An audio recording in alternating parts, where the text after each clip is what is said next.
Ginalauman sang Department of Agriculture nga magapabilin nga estable ang retail prices sang bugas sa first quarter sang 2026 bangod nga ang tariff rate sa imported rice ang yara gihapon sa 15%. Kasunod ini sang pagbalik sang Pilipinas sa international rice market sang Enero 1. Suno kay Department of Agriculture Spokesperson Assistant Secretary Arnel de Mesa, ang tariff rate sa imported grain wala nagbag-o bangod nalabot ang threshold nga magaresulta o kung wala nalabot ang threshold nga magaresulta sa pagtaas sini.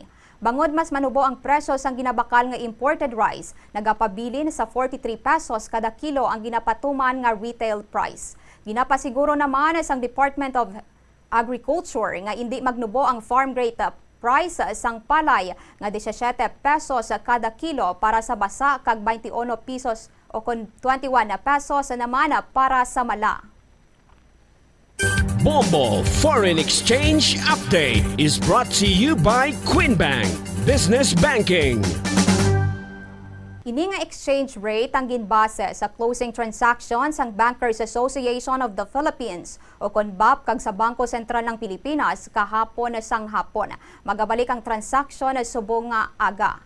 Para sa aton nga reference rate of 58 pesos and 74 centavos ang baylo sang isa ka US dollar. 7 pesos and 57 centavos ang baylo sang isa ka Hong Kong dollar. 46 pesos and 90 centavos ang baylo naman sang isa ka Singaporean dollar. 15 pesos and 76 centavos ang baylo sang isa ka Saudi Riyal.